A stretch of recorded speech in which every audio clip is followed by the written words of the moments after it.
예, 언제나처럼 신일의 뉴스 정면 승부 첫 순서는 오늘 하루 뉴스 알아보고 분석해보는 뉴스 인앤아웃 시간인데요. 오늘도 이고은 시사평론가, YTN의 이우영 아나운서 두 분과 함께하겠습니다. 안녕하십니까? 네, 안녕하십니까? 예, 안녕하십니까? 예, 안녕해요. 네. 오늘 비도 오고 말이에요. 날씨가 아주 꾸물꾸물하고 내일은 비가 더 온다 그러죠. 네, 뭐 근데 그렇게 많은 오늘 양이 밤부터. 네, 많은 양이 올 것 같지는 않다고 하는데 그래도 더위는 좀 그렇죠? 수그러들 것 같습니다. 나는 그 기상 얘기를 하라고 지금 이 얘기를 꺼낸 건 아니고.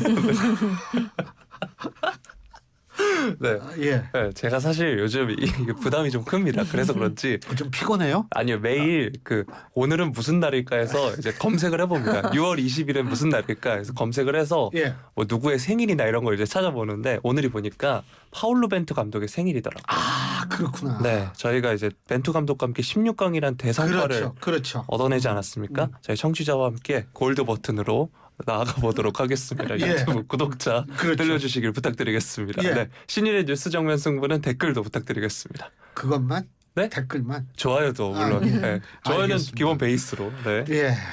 자꾸 잊어먹어요. 잊어먹는 게 아니라 날로 발전하십니다. 일부러 네. 이렇게 하려고. 아, 날로 발전하다고 보세요? 네, 아, 네. 그럼 뭐 좋죠. 오히려 약간 날로 먹을. 날로 가려고. 네. 아, 예. 네, 그렇습니다. 아, 예. 자, 오늘 이건 날로 가면 안 돼요. 네, 어떤 소식 해볼까요? 네, 오늘 첫 번째 소식은 국회 교섭단체 대표 연설 소식입니다. 어제도 이제 더불어민주당 이재명 대표 연설 소식으로 전해드렸었는데 오늘은 김기현 국민의힘 대표가 이 교섭단체 대표 연설에 나섰습니다. 관련 소식 살펴보도록 하겠습니다. 네, 김기현 대표가 오늘 대표 취임 후에 처음으로 대표 연설을 했는데요.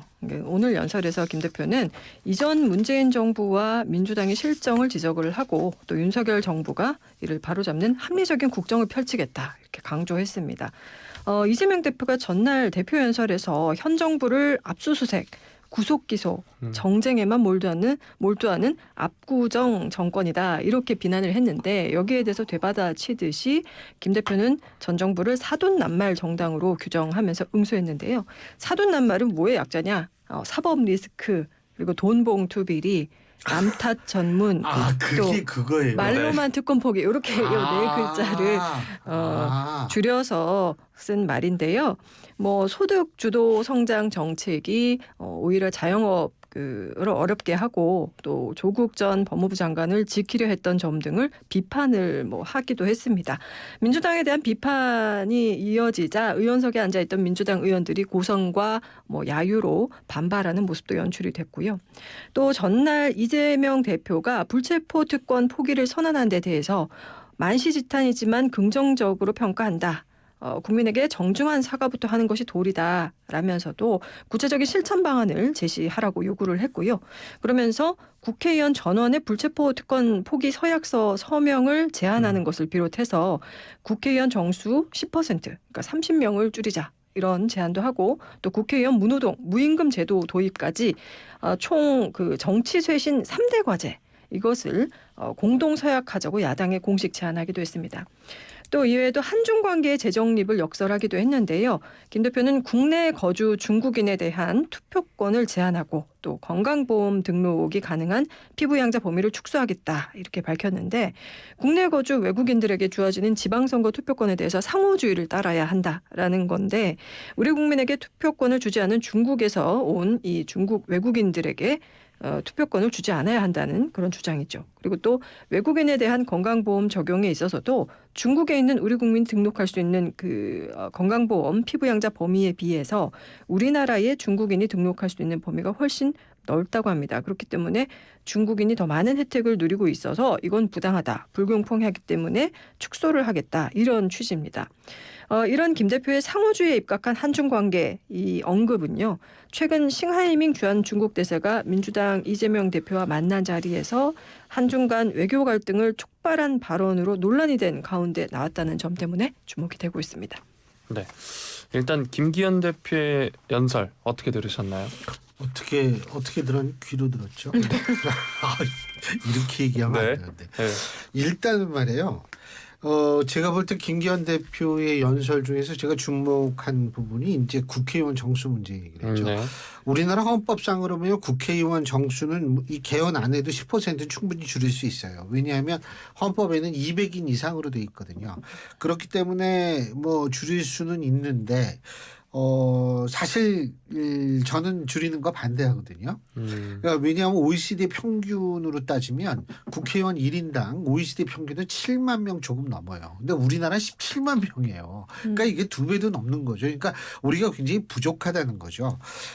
그렇기 때문에 저는 사실 김기현 대표의 이런 얘기는 국민이 원하는 소리를 해준 것이다라는 이상 의미를 부여하기 힘들어요. 제가 항상 얘기하지만 국회의원 월급 반으로 깎고 그리고 그 반으로 깎은 그러니까 국회의원한테 들어가는 총 금액이 있잖아요. 300명한테 들어가는 총 금액이 있죠. 네.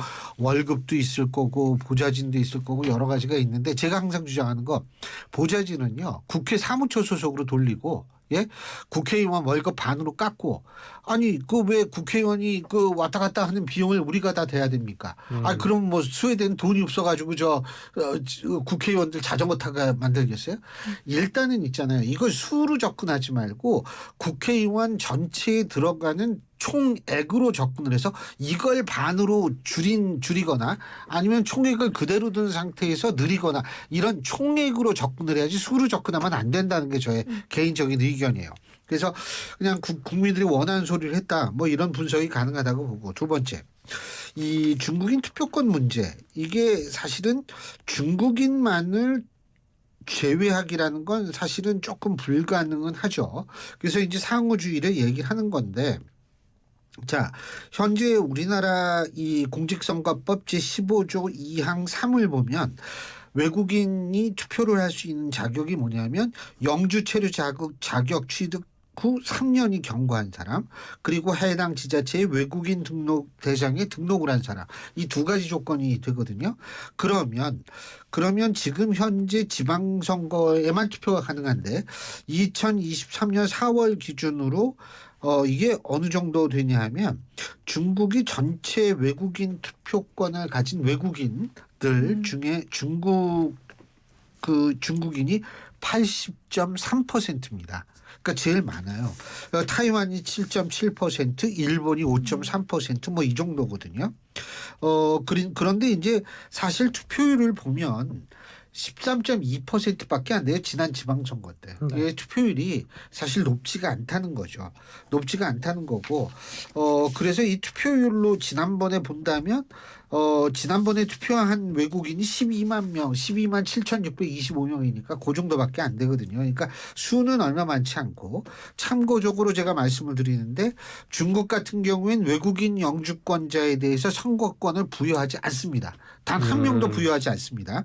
미국은 시민권자한테만 하는 거니까 자기네 국민한테만 허용한다는 거고 유럽연합, 유로피언 유니언 같은 경우에는 유로피언 유니언을 구성하는 국가의 국민들이 예를 들면 스페인 사람이 독일에 와서 살 수도 있는 거 아니에요. 그러면 그 스페인 사람한테는 그걸 부여해요. 투표권을. 하지만 그 이외의 국가 사람한테는 부여하지 않고요. 그리고 예를 들면 뭐 뉴질랜드나 이런 데에서는 같은 영국 연방의 국가의 이 국적을 가진 그런 사람들한테만 투표권을 허용을 하거든요. 그러니까 우리처럼 쉽게 얘기한다면 우리처럼 모든 외국인한테 그러니까 이 아까 제가 말씀드린 체류 자격만 갖추면 다 주는 경우는 흔하지 않다는 거예요. 그러면 상호주의로 우리가 한다. 일본은 아예 없거든요. 외국인 투표권이. 상호주의로 한다 그러면 사실상 외국인 투표권을 안 주는 그런 역할을 할 수 있다는 거죠. 그래서 이 부분에 대해서는 제가 볼 때에는 그러니까 중국인만 주지 않는다. 이거는 불가능한 거기 때문에 제가 볼 때에는 사실상 외국인 투표권을 소멸시키자는 얘기는 아닌가 이런 추론은 가능하다는 거죠. 이 부분에 대해서는 뭐 하여간 우리 투표율이 또 아까도 얘기했지만 13.2% 되게 낮거든요. 그러니까 이게 뭐 그렇게 이게 이 당대표 연설에서 얘기가 나올 만큼 물론 이제 상징적인 의미는 있겠습니다만 좀 그런 생각은 한다는 거죠. 예. 네. 그 앞서서 그 조금 전에 말씀해주신 투표권 이외에도 국회의원 정수 얘기해주셨는데 김기현 대표의 오늘 주장 중에 무노동 무임금 제도도 있었거든요. 그거는 해야죠. 네. 그거는 국회의원 정수하고 상관없어요. 그래서 10% 줄이자고 그랬잖아요. 네. 그거는 그렇게 해야죠. 근데 제가 거듭 얘기하지만 이게 GDP 대비 국회의원 월급 많아요, 우리나라. 그 자꾸 외국보다 우리가 절대 액수로 보면 뭐 우리보다 많은 나라 있다 그러는데 그거 아니거든요. 네. 예. 자, 다음 소식으로 넘어가 보도록 하겠습니다. 민주당 혁신위 관련 소식인데요. 더불어민주당 혁신위원회 김은경 신임위원장이 오늘 혁신위 1차 회의를 주재했다고 합니다. 여기서 나온 발언들 한번 살펴보도록 하겠습니다. 네, 오늘 열린 1차 더불어민주당 혁신위원회 회의에서 김은경 위원장이 처음으로 또 회의를 주재하면서 이렇게 발언했습니다. 민주당은 전당대회 돈봉투 사건, 국회의원 코인 투자 사건으로 국민의 신뢰를 잃었다면서 가죽을 벗기고 뼈를 깎는 노력을 통해 민주당이 윤리정당으로 거듭나게 하겠다 말을 했습니다. 최근 민주당 지지율에 악영향을 미친 대표적인 원인을 이 두 사건으로 꼽은 것인 셈이고 또 그로써 상실된 도덕성 회복에서부터 당의 혁신을 해나가겠다 이런 의지라고 봐야 할 텐데요. 혁신의 역할에 대해서 민주당의 근본을 바꾸는 대전환의 시동을 걸고 또 국소 수술이 아니라 전면적인 혁신을 하겠다. 또 윤리 회복 방안을 실현하는 구체적인 계획을 제안해서 민주당이 신뢰 정당이 되도록 하겠다 이렇게 밝혔습니다. 공천 시스템에 대한 개혁도 예고를 했는데요. 김 위원장은 공천 과정에서 현역 의원으로 대표되는 기득권 체제를 혁파하고 참신하고 유능한 인재를 기용하는 공정하고 투명한 시스템을 구축해야 한다 이렇게 밝혔고요. 또 혁신위가 계파 갈등의 온상이 되거나 또는 이재명 대표의 친위대가 될 것이라는 일각의 우려도 있었는데 여기에 대해서도 입장을 밝혔습니다. 김 위원장은 자신이 정치권에 빚이 없는 사람이다. 이 시각 이후에 당내 분열과 혐오를 조장하고 또 혁신의 동력을 저해하는 모든 시도와 언행에는 일절의 관용을 베풀지 않겠다라면서 힘주어 말을 했습니다. 그동안 혁신위원회에 이 위원들이 어떤 인물로 구성될지도 관심이었었는데요. 아직 완성된 것은 아니지만 일단 일부 위원들이 정해졌습니다. 우선 당 내부 출신 위원으로는 조직사무부총장을 맡고 있는 이해식 의원 그리고 이선호 울산시당 위원장이 선임됐고요. 외부 인사로는 현재까지 공개된 명단에는 이 참여연대에서 활동했었던 김남희 변호사 그리고 정책연구소 랩 2050의 윤영중 대표 또 마을공동체와 주민자치 등을 연구하는 더 가능연구소의 서복경 대표 형사법 전문학자인 이진국 아주대 법학전문대학원 교수 또 글로벌 위기 전문가인 차지호 카이스트 문술 미래전략대학원 교수 등 5명이 포함이 됐는데요. 그러나 또 이 중에 또 일부가 친명 성향이라는 평가도 있어서 잡음이 예상되기도 합니다. 윤영중 대표 같은 경우는 이재명 후보의 그 지난 대선 당시 그 제주선거대책위원회 공동본부장을 맡았었고요. 또 차지호 교수도 대선 당시 이 대표의 대리인으로서 대통령 후보를 등록한 바가 있습니다. 하지만 이게 아직 완성된 위원회는 아니거든요. 그래서 앞으로 더 많은 혁신위원들이 참여하게 될 전망이어서 좀 더 지켜봐야 될 것 같습니다. 네, 앞서서도 소개해 주셨지만 혁신위의 가장 큰 역할은 민주당의 신뢰 회복입니다.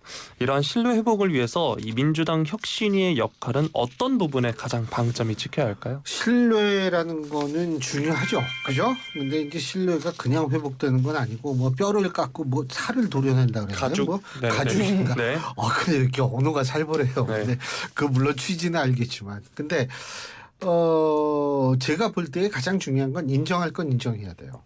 인정할 때 자꾸 남의 사례를 들어가지고 말이에요. 예? 이걸 끌어들이는 모습 같은 거 이런 거 아주 보기가 불성사나워요. 그렇기 때문에 이제 일단은 저는 인정할 건 인정하는 자세가 필요할 거라고 생각하고요. 두 번째는 뭐냐면 객관적인 시각이 필요합니다. 이게 안에서 바라보는 것과 밖에서 바라보는 것이 다르거든요. 사실은 혁신위원장 이 밖에서 모셔온 이유도 저는 바깥의 객관적 시각을 가지고 안을 수술하라 이런 의미로 전 받아들이고 있는데 그게 또 어느 정도 될지는 좀 지켜봐야겠죠. 근데 아직 무슨 일을 한 단계가 아니기 때문에 뭐 이렇다 저렇다 뭐 이 얘기를 하기는 좀 힘든 단계인 것 같아요. 예. 그 앞서서도 말씀해 주셨지만 혁신위원 명단과 관련해서도 여러 말이 나오고 있거든요. 이 현재까지 공개된 명단에 대해서는 어떻게 보시나요? 글쎄요, 저도 사실은 그걸 좀 봤거든요. 그 명단을 봤는데, 지금 이고은 평론가님께서 말씀하신 그런, 얘기들이 나올 수 있다라는 생각을 전 개인적으로는 했어요. 근데 이제, 어쨌든 지금 현재 정치인은 두 분밖에 안 끼어 있는 거고, 이게 제가 볼 때 한 3명 정도는 될 수 있을 텐데, 문제는 정치인 숫자가 적을 경우, 그리고 위원장이 정치적 경험이 그렇게 많지가 않고, 다른 분들도 뭐 이재명 대표를 그 도운 분이 한 2분 있다고는 하지만 이 사람들도 정치를 한 사람들은 아니거든요. 그런 차원에서 보면 이게 좋게 보면 뭐 좀 객관적으로 할 수도 있겠지만 나쁘게 좀 단점이 드러나면 오히려 더 시끄러워질 가능성이 있거든요. 정치인들은 이게 수위를 조절할 줄 알아요, 이 사람들은. 예? 이 정치인이라는 사람들은 맨날 싸우는 게 직업이니까 이게 수위를 적당히 조절을 하는데 그렇지 않은 쪽은 좀 그렇게 수위를 조절하지 않을 가능성도 있고 이렇게 되면 시끄러워질 가능성도 있거든요. 한번 봐야겠는데 글쎄요, 그것도 두고 봐야겠죠. 예. 네. 파이팅 하십시오. 네. 네. 자, 또 다른 민주당 소식 세 번째 소식으로 준비를 해봤습니다. 더불어민주당의 이낙연 전 대표 1년간의 미국 유학 생활을 마치고 이번 주 토요일인 오는 24일 오후에 귀국한다고 하는데요. 이제 내년 총선을 앞두고 국내로 돌아오는 이낙연 전 대표의 역할론에 대한 뉴스가 계속해서 나오고 있습니다. 관련 소식 살펴보겠습니다. 네, 이 전 대표가 지난해 6월에 그 지방선거 후에 미국으로 떠났었죠. 1년간 미국 조지 워싱턴 대학의 방문연구원으로 지냈었는데요. 이번에 귀국을 하게 되면 우선은 당분간 공개 활동은 없이 휴식을 취할 예정이라고는 하지만 그 시기가 시기인 만큼 내년 4월 총선을 이제 9개월을 앞둔 상황이기 때문에 이낙연의 역할론에 대한 관심이 뜨거워질 전망입니다. 우선 친이낙연계는 당장의 이낙연 역할론에는 선을 긋는 분위기인데요. 이재명 대표의 리더십을 두고 현재 당내 계파 갈등이 여전한 상황이기 때문에 이 전 대표가 자칫 이렇게 섣불리 등장해서는 오히려 이제 이재명 흔들기로 비칠 수 있어서 계파 갈등을 좀 더 부추길 수 있다, 이런 좀 우려도 있는 상황이고요. 또 정치 활동을 개인적으로 봤어도 굳이 서두를 필요가 없다는 그런 좀 계산도 있을 것으로 보입니다. 그렇기 때문에 당분간 정치적인 메시지는 좀 지양하지 않겠는가. 대신에 이제 대학 강연 위주의 그런 일정들을 소화할 예정으로 알려지고 있는데요. 최근에 펴낸 그 한반도 대외 정세 관련한 저서 대한민국 생존 전략 북 콘서트를 하면서 전국을 순회하는 일정도 현재 검토 중이라고 하고요. 또 귀국 전에도 보면 조지 워싱턴 대와 독일 베를린 자유대 등에서 외교 문제와 관련해서 강연을 한 바도 있습니다. 하지만 내년 4월 총선을 앞두고 이재명 체제만으로는 선거를 치르기 어렵다는 그런 불안감이 당 안팎에서 점차 이제 고조될 것으로 예상이 되는 바, 자연스럽게 이 전 대표가 소환될 거라는 그런 좀 기대와 그런 관측들도 있습니다. 이 전 대표도 최근 한국 정치 상황에 대한 자신의 책임을 언급한 바가 있기 때문에 이것이 정치 활동을 재개하는 것을 염두에 둔 게 아니냐, 이런 해석도 제기되고 있는 상황이고요. 또 구심점이 없었던 비명계가 이 전 대표가 등장하게 되면 이를 중심으로 결집하면서 또 새 규합에 나설 가능성, 이것도 거론되고 있어서 앞으로 남은 9개월 동안 또 민주당이 이 계파 갈등의 경랑 속으로 또 들어가는 것은 아닌가, 이런 또 우려도 제기되고 있습니다. 네. 민주당 내에서 굉장히 빅네임입니다. 이낙연 전 대표의 귀국에 대한 관심이 높은데 이 전 대표도 최근 한국 정치 상황에 대한 자신의 책임을 언급을 해서 정치활동 재개하는 거 아니냐, 이런 목소리도 있고 타이밍도 또 총선을 앞뒀기 때문에 더 그런 것 같은데요. 등장하는 타이밍이나 앞으로의 역할 등에 대해서는 어떻게 전망하시나요? 지금 이고은 평론가님도 그런 말씀 해주셨는데 사실은 지금은 좀 딸을 기다릴 필요는 있다고 생각해요. 그 이유는 두 가지입니다. 첫째로 뭐냐면, 자, 2015년 당시를 제가 왜 2015년 6월을 얘기를 하느냐, 그때 무슨 일이 있었던 건 아니고요. 2015년 12월에 새정치민주연합이 국민의당하고 분당이 되는 그 일이 있었거든요. 그런데 그런데 지금 그러니까 그리고 2016년 4월에 총선이 있었죠.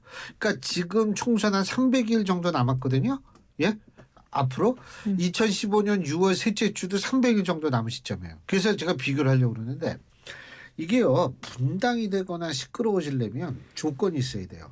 2015년 6월 셋째 주 한국갤럽 여론조사를 보면 그때 당시 새누리당이 40% 그리고 새정치민주연합이 22%였어요. 그러니까 이게 근 2배 차이가 나는 거예요, 지지율이. 예? 그런데 지금은 한국갤럽 6월 16일 날 공개된 한국갤럽 여론조사를 보면 조사기간은 6월 13일부터 15일까지고요. 전국만 18세 이상 1000명을 대상으로 여론조사를 한 거고 응답률이 9.2%, 표본 오차는 95% 신뢰 수준은 플러스 마이너스 3.1%포인트인 여론조사를 보면 숨차다. 민주당하고 국민의힘하고 34% 동률이에요. 그리고 여러분 참고적으로 말씀드리자면 2015년 6월 셋째 주 한국갤럽 여론조사를 보면 그때 당시에 당시 박근혜 대통령의 지지율이 33%였어요. 지금 윤석열 대통령은 34%예요. 그러면 그때 당시하고 지금하고 비교를 하면 뭐냐면 대통령 지지율은 당시 박근혜 전 대통령 지지율보다 높다. 둘째, 국민의힘 지지율은 그때 당시 새누리당 지지율보다 많이 낮다. 셋째, 민주당 지지율은 그때 당시보다 상당히 높다. 이렇거든요. 이렇게 되면 그게 계파 간의 갈등은 있지만 그게 극단적인 형태로 나가질 않아요. 그렇기 때문에 제가 볼 때는 때를 기다릴 수밖에 없는 거예요. 지금 이게 이낙연 대표가 갑자기 그 정당에 들어가서 뭐를 하려고 한다면 이게 문제가 복잡해지거든요. 그 잘 되지도 않을 거고 지금 34% 정도 한국갤럽 기준으로 지지 나오면 이거는 그렇게 쉬운 문제가 아니에요. 자, 또 하나 두 번째 이유는 지금 혁신위가 출범을 했잖아요. 그렇죠. 말이 어떻게 돌아가고 가네. 뭐 누가 됐다. 원래 정치권은 말들이 많아요. 그래서 제가 항상 하는 얘기지만 이게 이 혁신위가 어떻게 될 것인가 지켜봐야지. 혁신이 출범한 지 얼마 안 됐는데 짜잔 하고 딱 등장하면 명분도 안 맞아요. 그러니까 좀 한 몇 달 혁신이 제가 볼 때 3달에서 4달이에요. 2015년 김상곤 혁신위는 4달 활동을 했거든요. 근데 이번에 한 3달 정도 할 것 같은데 그 3-4달을 이렇게 지켜보면서 또 한번 지켜보고 거기서 시끄러워지면 또 지지율도 좀 출렁이고 이런 현상도 발생할 수 있을 테니까 일단은 현재는 지켜봐야 한다. 이겁니다. 네, 현재는 지켜봐야 한다라고 얘기해 주셨고요. 앞서서 앵커께서 소개해 주신 여론조사 자세히 살펴보시려면 중앙선거여론조사심의위원회 홈페이지를 참조하시면 되겠습니다. 저는요. 이우영 아나운서가 있으면 되게 든든해요. 제가 아들이 없어서. 네, 네 번째 소식 전해드리겠습니다, 아버지. 얘기해 주고 그랬어요. 이렇게 좋아요. 네, 알겠습니다. 계속하겠습니다, 아버지. 네. 자, 못하네. 수능 킬러 문항 관련 소식 네 번째로 준비를 해봤습니다. 지금 교육 당국이나 입시의 대상인 학생들 사이에서도 여러 이야기가 나오고 있는데 대통령실은 올해 수능부터 이른바 킬러 문항을 제외하기로 한 데 대해 이미 3개월 전부터 예고했던 내용이다. 이렇게 의견을 밝혔다라는 소식이에요. 예, 대통령실이 그렇게 밝혔는데요. 이 수능 출제를 맡은 한국교육과정평가원 지난 3월 28일에 발표한 시행 계획에서 학생들이 학교 교육을 충실히 받고 EBS 연계 교재와 강의로 보완하면 문제를 해결할 수 있도록 적정 난이도를 갖춘 문항을 출제할 계획이고 또 학교 교육의 정상화에 기여할 수 있도록 고등학교 교육과정의 내용과 수준에 맞춰서 출제할 것이다라고 가이드라인을 제시한 바가 있는데요. 그런데도 6월 모의평가에 또다시 킬러 문장이 등장했고 원칙이 지켜지지 않았기 때문에 윤석열 대통령이 이를 바로 잡으려는 것이다라는 게 대통령실 관계자의 설명입니다. 윤 대통령의 이번 수능 관련 언급이 갑자기 나온 발언이 아니다. 기존 원칙을 재확인한 차원이라는 취지인데요. 사실 이번 논란은 이주호 사회부총리 겸 교육부 장관의 지난 15일 브리핑에서 출발을 했었죠. 네. 이 장관은 이 학교 수업만 열심히 따라가면 문제를 풀 수 있도록 출제하라고 윤 대통령이 지시했다라는 내용으로 브리핑을 했는데 대통령실이 이후에 공교육 교과과정에서 다루지 않은 분야의 문제는 수능 출제에서 배제해야 한다면서 이 부총리의 브리핑 내용을 정정한 바가 있습니다. 윤 대통령은 이 평가원의 시행 계획에 담긴 출제 기준이 이 상투적인 구호에 그치는 것이 아니라 있는 그대로 준수돼야 한다. 이런 생각이 확고하다. 이렇게 전해지고 있는데요. 대통령실은 사교육 시장의 이권 카르텔의 저항이 만만치 않은 것을 우려하면서도 이번 기회에 사교육 경감 방안을 흔들림 없이 추진하겠다고 벼르는 분위기입니다. 네. 자, 수능 5달을 앞두고 있습니다. 적지 않은 변화가 예고가 되면서 며칠째 교육 현장이 갈피를 못 잡고 혼란스러운 상황인데요. 어제도 전해드렸지만 한국교육과정평가원장이 사임하기도 했고요. 또 이어지는 소식들 보니까 이 킬러 문항을 없애면 준 킬러 문항들이 생길 것이다. 이래서 뭐 그런 논란들도 있던데 이런 과정들 어떻게 보고 계신가요? 저는 일단 킬러 문항 같은 경우 그 자체가 뭐냐면 이게 일종의 공교육의 교육 과정에 들어가 있지 않은 경우도 있다는 거거든요. 그러니까 굉장히 어려운 거. 이 지구인의 두뇌로서는 풀기 어려운 문제들이 굉장히 있었다는 거예요. 과거에. 그렇다면 지구인에 적합한 문제를 내겠다는 건데 그리고 저는 사실 이런 생각이 들거든요. 물론 여러 가지로 불안해진다라는 거를 제가 부인하는 것은 아닙니다. 하지만 예를 들면 일반적으로 뭐 열심히 하는 학생들 같은 경우에는 일단은 교과서는 다 충실히 공부를 했을 거예요. 거기다 플러스 알파로 공부를 한 거겠죠. 근데 이 플러스 알파 말고 원래 공부해 놓은 것 중에서 나온다고 얘기를 했을 때에는 지나친 불안을 가질 필요가 없다는 거예요. 이왕 공부를 해놨으니까. 그리고 제가 한 가지 말씀드리는 게 뭐냐면 이렇게 되면 더 이건 혼란이죠. 이 교과서가 있다. 근데 교과서 문제 말고 교과서 말고 더 응용해가지고 뭔가를 내겠다. 이러면은 이거는 굉장히 혼란인데 교과서에 충실해서 내겠다. 단 뭐냐면 준 킬러라도 이게 저도 제가 얘기했잖아요. 문제를 제가 몇 번을 냈는데 27년간 학교에 있으면서 한 학기에 2번씩 내는 거 아니에요. 그 세 과목 한 학기에 3과목 가르치니까 몇 개를 냅니까? 이거는 가르친 것 중에서도 이 한 번 틀면은 얼마든지 어렵게 낼 수가 있어요. 예? 그런데 뭐 이게 생전 처음 듣는 용어들이 막 튀어나오게 한다면 이거는 킬러 문항이라는 표현하기도 뭐예요, 이거는. 예? 그러니까 이건 킬러 문항이라고도 뭐하고 이거는 진짜 아주 그 외계 문항이죠, 사실은. 지구인의 이 능력으로 안 되는 경우도 있으니까. 그렇기 때문에 그런 것들 너무 과도한 불안은 가질 필요가 없다. 저는 그런 생각을 합니다. 예. 오늘 여기까지만 하려니까 여기까지만 하죠. 네. 예. 오늘 두 분 말씀 잘 들었습니다. 고맙습니다. 네, 고맙습니다. 고맙습니다.